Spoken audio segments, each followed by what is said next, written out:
Bonjour à tous, ouvrons les portes de l'actualité. En bref et en images, le Premier ministre Patrick Achi s'est entretenu hier à la primature avec les acteurs de la filière café-cacao. En ligne de mire, la mise en place d'un système de traçabilité du cacao unique pour la Côte d'Ivoire afin de garantir la durabilité de cette culture de rente. Était représenté à cette rencontre le groupement des exportateurs ainsi que le conseil café-cacao.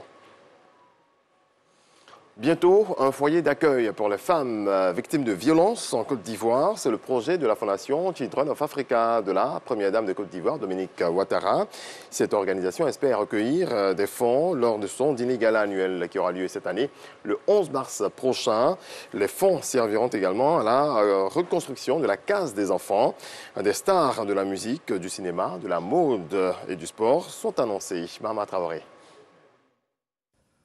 Vendredi 11 mars 2022 à 19h30, la Fondation Children of Africa donne rendez-vous à ses convives au Sofitel Hôtel Ivoire pour son traditionnel dîner gala annuel.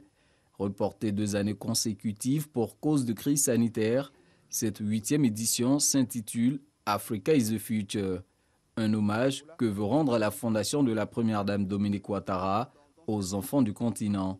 À l'instar des précédents dîners gala, celui-ci sera mis à profit pour mobiliser des fonds auprès des donateurs, fonds qui serviront à réaliser 2 projets sociaux chers à la Fondation Children of Africa.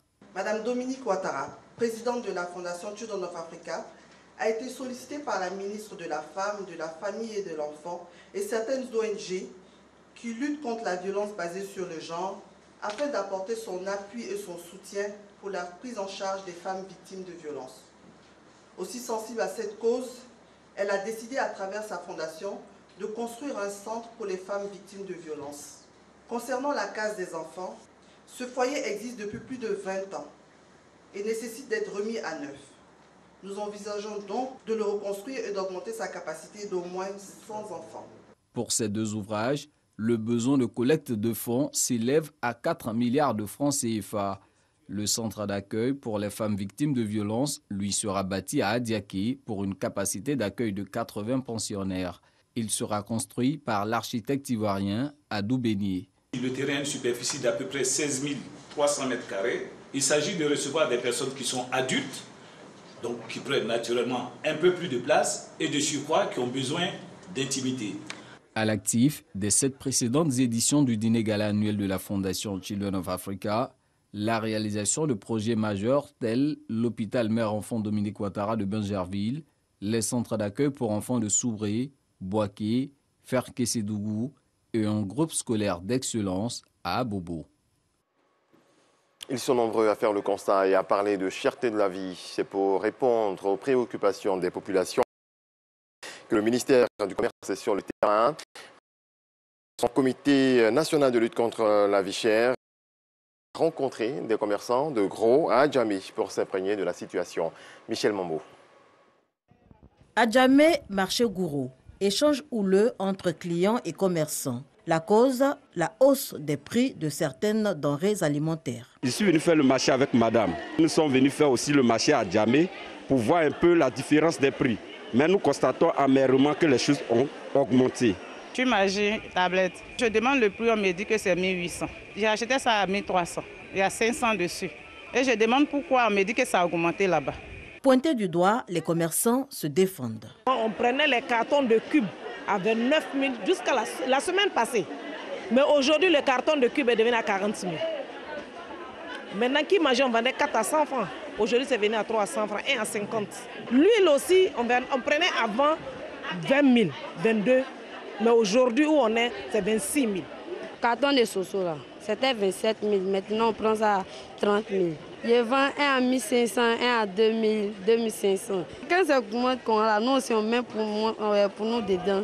Mais qu'est-ce qui explique cette perturbation des prix? En visite de terrain au marché Gouro d'Adjamé, où elle a rencontré les commerçantes de gros, la secrétaire exécutive du Comité national de lutte contre la vie chère explique. Il y a un certain nombre de contextes au niveau international, hausse du coût du fret, conséquences de la Covid, hausse des intrants, etc.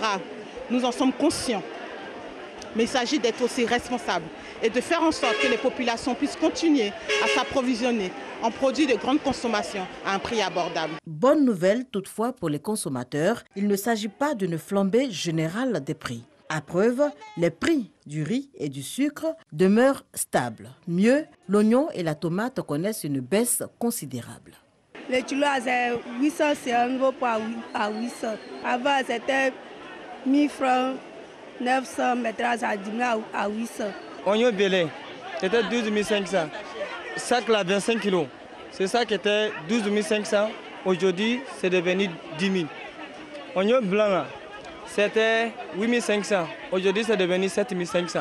La visite de terrain du CNLVC revêt donc un double sens. Échanger avec les consommateurs, mais surtout les sensibiliser. Il ne faut pas en rajouter.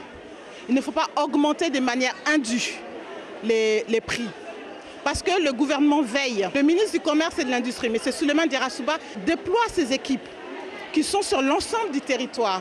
Et s'il y a des pratiques anormales, il s'expose à des sanctions. Avec ses 30 comités locaux installés à travers le pays, le Comité national de lutte contre la vie chère se dit plus que jamais mobilisé contre la flambée des prix. Au Maroc, c'est par des manifestations que la population a exprimé sa colère face à la hausse des prix. Des manifestants ou alors des manifestations ont éclaté dimanche dans plusieurs villes du Maroc. Dans la capitale Rabat, des dizaines de manifestants ont dénoncé le coût élevé des produits de base et crié des slogans rappelant le mouvement du 20 février. La sécheresse a porté préjudice à l'économie du pays et les Marocains ressentent également le poids des prix élevés du carburant. Et puis au Mali, le Conseil national de transition a révisé sa charte hier, entérinant une période pouvant aller jusqu'à 5 ans avant d'organiser des élections et un retour des civils à la tête du pays. Retour de l'information